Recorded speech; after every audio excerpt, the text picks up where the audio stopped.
Welcome, everyone. My name is Pam Pearson. I'm the director of the International Cryosphere Climate Initiative. And ICCI works to bring the latest science to policymakers and increasingly to the general public. So in that spirit, this presentation actually takes advantage of the presence of two leading scientists who spoke earlier today at the research dialogues, Dr. Chris Stokes, who will be addressing ice sheets, and we'll hear first from Dr. Harry Zekollari, who will speak on a recent study that came out in Glaciers. The thing that struck us about these two studies is that they were looking at what we're jokingly calling, but this is a serious issue, two sides of the same ice cube. In other words, they're looking at glaciers and they're looking at ice sheets, but they're finding strikingly similar results in terms of the thresholds for really what we have to call catastrophic loss being much lower than what was thought, even at the signing of the Paris Agreement 10 years ago this fall. And that leaves us with the same message that in a sense we're sleepwalking into what are really serious changes and a very different planet, as you'll hear. I need to emphasize that both of these are in essence consensus studies. The Glaciers study in particular is coming from a very large group of co-authors, and it will feed into the IPCC AR7 cycle.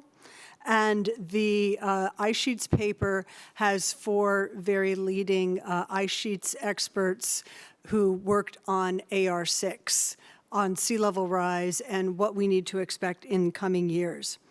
So I'm going to turn to the presentations, and we'll do them consecutively and have time for questions afterwards. And this will be made available online, also on ICCI's website, as well as, of course, the UNFCCC website cached for those who are not able to catch this at the time that it is being shown. And please don't hesitate to reach out directly to us if you're interested in the slides or any other aspect of these presentations. So with no further ado, I'd like to invite Harry to come and operate his slides, speaking for Glacier MIP. Thank you very much, Pam, and thanks for introduction. I'm gonna try to put it in full screen. It pops up there. So hi, everyone. My name is Harry, and today I'll talk a few minutes about glaciers, why they matter, and why the situation is pretty grim, and why every 1/10 of a degree does matter for glaciers. If you ask someone, why do you care about a glacier, there's always gonna be different answers. If you live very close to a glacier, you may think of natural hazards. This is also what happened in Switzerland 2 weeks ago, where a glacier collapsed. On a more regional scale, glaciers are really important for water supply. When we think about high mountain Asia, it's about 2 billion people are really reliant on glaciers, on the water that they're providing. And then finally, the question that I often get as a glaciologist in Belgium is, why are you studying glaciers? And it's sea level rise, of course, and a lot of places on Earth far away from glaciers will also be impacted by how glaciers evolve. So we try to model their evolution. We try to make projections, as you can see in this little movie here, where you really see this is the iconic glacier. It's the Aletsch Glacier, the biggest glacier in the European Alps. It's about 20 kilometers in length. And you see the evolution under current emissions and under very low emissions. And what we then typically do is we don't only model one glacier, like you see here, but we really model thousands of glaciers together. And if you do this, you can make global assessments about how glaciers will evolve. And this is what you see in this image here. This is the evolution on long term of how glaciers will evolve. And what was really new about this study is that we didn't only look until 2100. So far, most studies, including those in IPCC and some that we conducted, they were always looking until 2100. But glaciers need a lot of time to respond. It's what you see on this figure. You see that the horizontal axis goes to 2,000 years.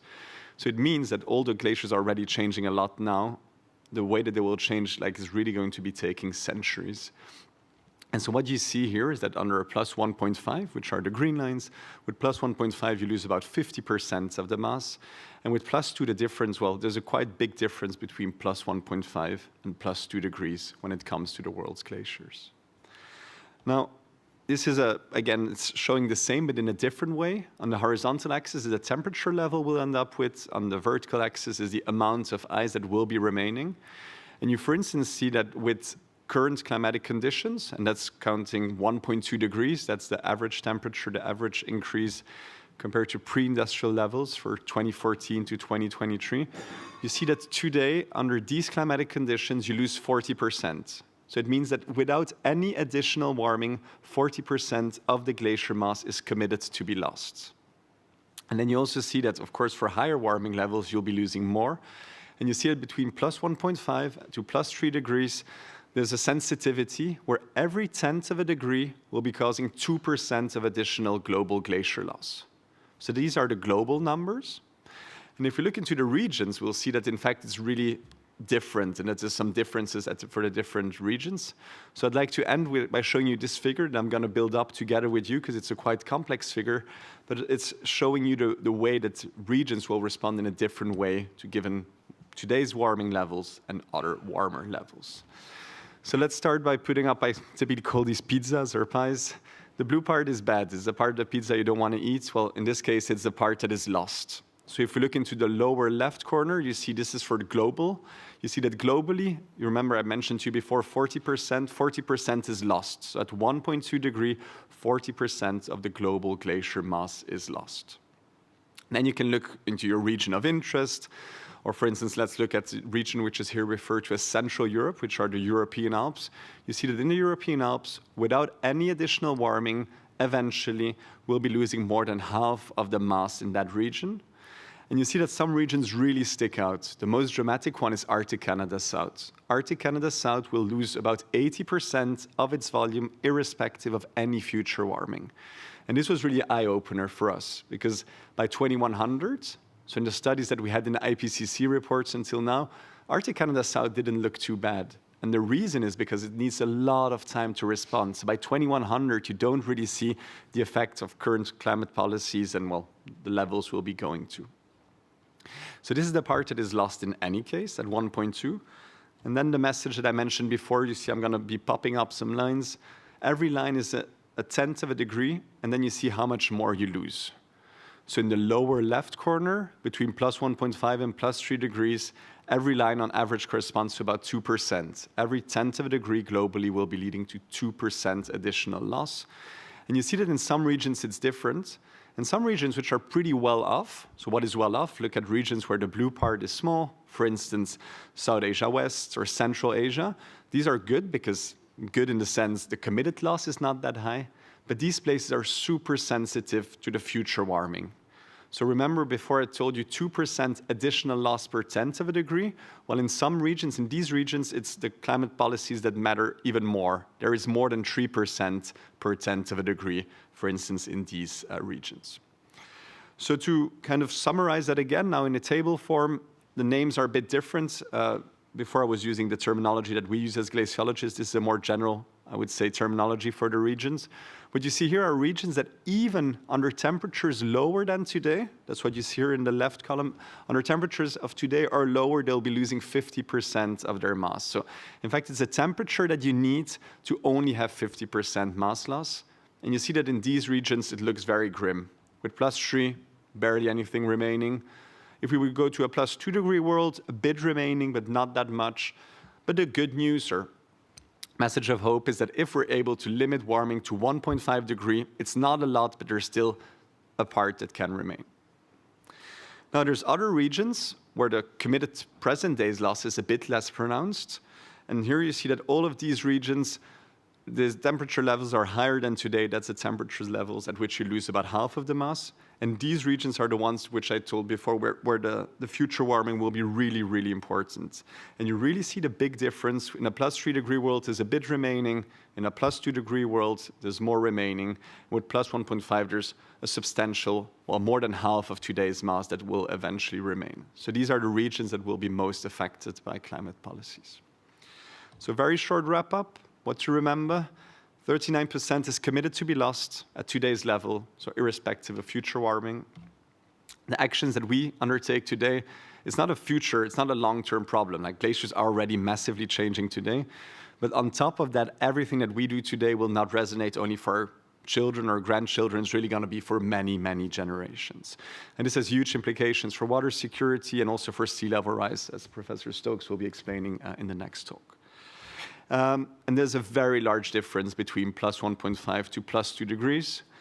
And the title of our paper, in fact, is, I would say, still a message of hope, is the fact that the glacier preservation can really be doubled if we're limiting the warming to 1.5 degree compared to plus 2.7. So remember the pizza that I showed to you before? Well, with plus 2.7, there's about 25% remaining, so about a quarter of the global glacier mass. On the other hand, with plus 1.5, we can still save more than half. So I think that's a message of hope. And I'd like to end with this. Thank you very much.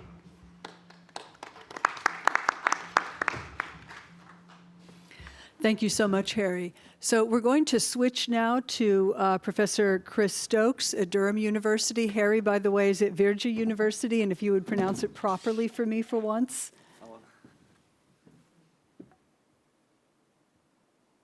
Well, getting the mic on is difficult. It's a tricky one. It's the Vrije Universiteit Brussel, so the Free University of Brussels. Thank you. And while the switch also takes place, I need to mention that this is very symbolic in many ways. This year is the International Year of Glaciers Preservation, approved by the UN General Assembly. But it's also the first year of the Decade of Action on Cryospheric Sciences. And so symbolic of that, in a way, we're moving from glaciers, which is this year, to an entire decade, which includes all cryosphere, including the great ice sheets, which have severe implications for sea level rise in particular. And Chris, I don't know if you include in this particular presentation how much sea level rise would occur if all the glaciers melt. Okay, it's a bit of a big difference. So please go ahead. Thanks, Pam. Yes, that number, 65 meters of sea level rise is locked up in Greenland and Antarctica. Actually appears in my first bullet point on the next slide, but this was a paper that we published just a few weeks ago. There was a kind of sense that perhaps limiting warming to 1.5 will solve a lot of the problems in terms of climate impacts. But our clear conclusion from a kind of synthesis of all of the available evidence is that it's probably too high. In fact, I would say it's certainly too high for polar ice sheets. So my key conclusion in my first bullet point here is that limiting warming to 1.5 is essential, but it will not slow sea level rise from melting ice sheets, which, as I said, store around 65 meters of sea level equivalent. So even if they just lost 10% of their mass, just thinking back to Harry's talk there, even if they lost just 10% of their mass, that would be 6.5 meters of sea level rise. What we know is that even under current warming of 1.2 degrees, that sea level rise is accelerating. There's a recent paper published just a few months towards the end of last year showing that the rate of acceleration of sea level rise the rate of sea level rise has doubled. It's currently rising at 4.5 millimeters per year. But if we just take that current rate of acceleration throughout the rest of this century, then we reach rates of 1 centimeter per year before the end of this century. And as I said to my children back in Durham recently, they should keep hold of this paper and see if that is actually borne out within their lifetimes, because we often think of sea level rise as something very distant, something that's happening in the future. This is happening now, and the rates of acceleration are alarming. If we look back at what's contributed to sea level rise, thermal expansion of the ocean waters has been one of the dominant causes. The ocean warms and it expands. Melting of the smaller mountain glaciers and ice sheets has also dominated the contribution over the last few decades. But what we're seeing now is a quite dramatic decline in the ice sheets in Greenland and Antarctica. And they are now, for the first time in the last year or two, seem to have overtaken the mountain glaciers in terms of their sea level contribution. So if we look at this plot, this is a plot of satellite data that actually measures very accurately the mass gains and the mass losses of the ice sheet. So everything that you can see on this plot, the thin lines are the East Antarctic ice sheet in black, which actually stores over 50 meters of sea level equivalent. The West Antarctic ice sheet is the red line, and the Greenland ice sheet is in turquoise. And any of the line that's below the zero, the dashed line along the center of that plot, means it's contributing to sea level. You might notice that you can see for East Antarctica in the last couple of years, we had some very, very heavy snowfall events. That was misreported in the media as the Antarctic ice sheet growing, so I just want to correct that misconception. It's not growing. They were short-term weather events, but overall, the Antarctic contribution to sea level rise is certainly positive in terms of its adding to sea level rise. The most important line on this graph is actually the dark blue line, because that's the cumulative sea level rise that's been caused by the ice sheets over the last few decades. And you can see they've added nearly 25 millimeters to global mean sea level. They're actually adding about 370 billion tons of ice each year into the global oceans. So we looked in this paper at the current observations of mass balance, and it paints a very dramatic picture. Some of these rates of mass loss exceed what we thought was the worst case scenario just a few years ago. The other thing we did in this paper was we looked at how the ice sheets responded during past warm periods and what kinds of sea levels were attained. And what's very clear from this table, and I'll just zoom in on a couple of important numbers in a second, is that we should expect several meters of sea level rise over the coming centuries. It's very clear if you go back through the IPCC reports that multiple meters, 2 to 9 meters, 5 to 9 meters is locked in already over millennial timescales. And we used to think that this would take 1,000, 2,000 years. We now know that that's almost certainly incorrect, and that things are happening far more quickly than previously thought. So just to highlight here, if we look at the forcings in the top row, the last time the Earth was kind of as warm as today, actually slightly cooler if you look at the numbers, then we got sea level rise of about 2 to 9 meters. And that's very worrying. That was obviously a natural warm period caused by the way the Earth orbits the sun. If we go back a bit further in time to about 400,000 years ago, we had another warm period. Again, CO2 levels much, much lower than present. Global mean temperatures between 1, possibly 2 degrees, and we get 6 to 13 meters of sea level rise. And then finally, if we go back to the mid-Pliocene, about 3 million years ago, those CO2 levels and the temperatures are very kind of comparable to where we might be going in the next century or so. And you can see there that global mean sea level is 10 to 20 meters high. This is not complicated science. This is very simple physics that if you warm planet Earth, you lose mass and you increase sea level. And actually, just as I was preparing the talk, a new paper came out in the last week or so showing what they did is they modeled the ice sheet over the last 800,000 years. And what was quite startling in these results was that it was very consistent with our message that actually current warming, perhaps a slight degree of ocean warming, just 1/4 of a degree above present, causes almost complete collapse of the West Antarctic ice sheet and generates about 4 meters of sea level rise. So when you run that animation, the black dot, the dots there on the blue line are showing you the ocean temperatures, and the 0 line is kind of present day. And so what you see as we hit those red circles is when the ocean just gets a little bit warmer than present, and you see complete collapse of the West Antarctic ice sheet, which as you look at it is on the left-hand side of the graph. So there's a really clear and consistent message from this study that if we hold current ocean conditions as they are or just increase them very slightly, we are committing ourselves to losing the West Antarctic ice sheet and adding about 4 meters to sea level rise. And this is very consistent behavior. And then finally, the third piece of evidence we looked at in this study was actually computer simulations of the future sea level contribution from both the ice sheets in Greenland and Antarctica. And most computer simulations show that 1.5 degree will not slow sea level rise. As I said at the very beginning, there's a sense sometimes that 1.5 will solve our problems, but that is not the case. With sea level rise from ice sheets, we are committing ourselves, even at current warming levels, to several meters of sea level rise relatively quickly. This plot is just from Antarctica. It shows what's possible just from Antarctica at a 1.5 degree scenario. We're looking at over 1.5 meters, that mid-range, the black line, over the next few centuries. And this is very, very concerning. There are other studies out there. There's a growing number of studies showing that current warming is sufficient to trigger collapse that is irreversible on human timescales. We can get rid of these ice sheets very quickly. It takes a much, much longer time to regrow them. So to finish, these are my conclusions. Limiting warming to 1.5 is essential, but the best case scenario is that sea level rise is slow and steady. And by that, I mean kind of less than 10 millimeters a year would be manageable potentially. If we exceed 10 millimetres per year, then I think that starts to become something that's very challenging to adapt to.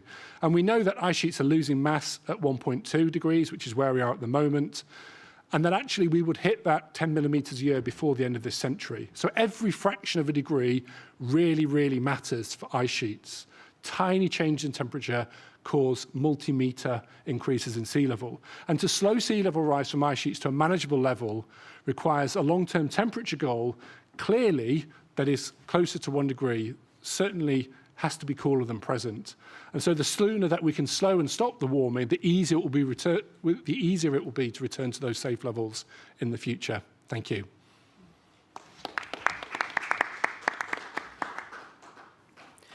So I just wanted to add a couple of things.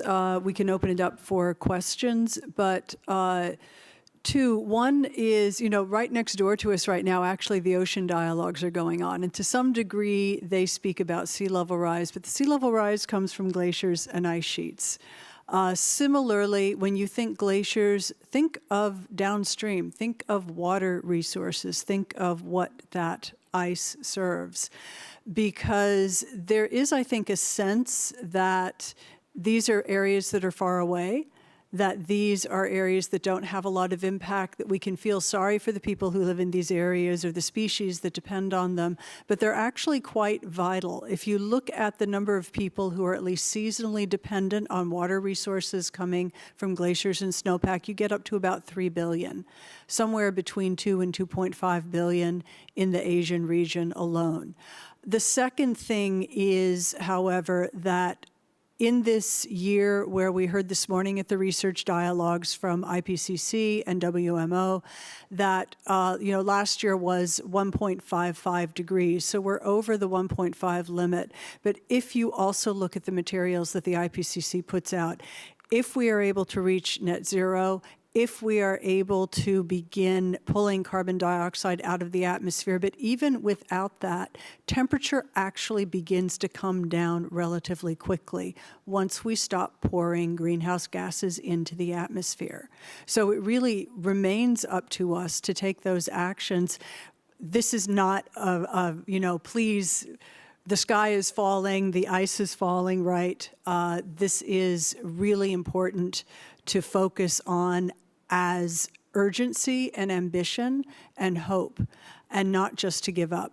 So to sort of wrap things up, I wanted to pass the word to Dr. James Kirkham, who is the AMI Chief Scientist. This is Ambition on Melting Ice, which is a group of countries that are both polar and mountain and downstream and low-lying, to give a few words, and then we can open up to questions if there is a bit of time left over. Thank you very much for the chance to respond to those two both very powerful and important presentations, which have such important implications, not only for the radical need to shift ambition here in Bonn during these negotiations, but also for the pace of climate action globally. Now, many of us here on this panel were actually in Tajikistan last month for the high-level conference on glacier preservation. And in a keynote speech at that conference, COP29 President Babayev said some remarks which really stayed with me. And those were that the science has moved on since 2015, when the Paris temperature limits were negotiated. Now, the two studies which have just been presented here add to the growing mountain of evidence that even 1.5 degrees will not be sufficient to prevent irreversible and cascading global damage from the rapid melting of the Earth's cryosphere. That includes unprecedented loss and damage due to rising seas, salinization of coastal land, and also changes to water supply. But what is even more concerning is our current trajectory, because as you've just heard, continuing our current pathway will destroy over 75% of the world's glacier ice. It will lock in potentially rapid sea level rise for centuries to come that will exceed the limits of adaptation, cause extensive loss and damage for centuries, and even cause loss of existence for some coastal communities. But the latest science also sends a strong message of hope. By achieving 1.5 degrees, we can save twice as much glacier ice globally compared to our current pathway, and we can keep the pace of sea level rise down to rates that coastal communities can adapt to. These are the stakes which are being negotiated here in Bonn these 2 weeks, and those stakes are incredibly high indeed. We are not just losing our glaciers, we're actively killing them. We're killing them through our collective lack of action, through the choices that delegates are making here in Bonn, through our inability to implement the steps and the measures that science has been calling for decades now. Distinguished delegates, the time frame for emissions reductions to preserve glaciers, ice sheets, and their vital ecosystem services is now extremely short. There is little room to course correct after 2030 because the pace of loss currently is so high. That is why it is absolutely essential that countries can deliver much more ambitious NDCs at COP30 so that we can begin to stabilize these accelerating ice losses and minimize their globally growing impacts. We have to fight now with renewed effort and urgency more than ever to prevent every 10th of a degree of warming, because every 10th of a degree matters for the preservation of glaciers and ice sheets globally. If we can achieve a low emissions pathway, we'll begin to see improvements in glacier stability in just a few decades, and that will send a clear message of hope as well as urgency. Thank you very much.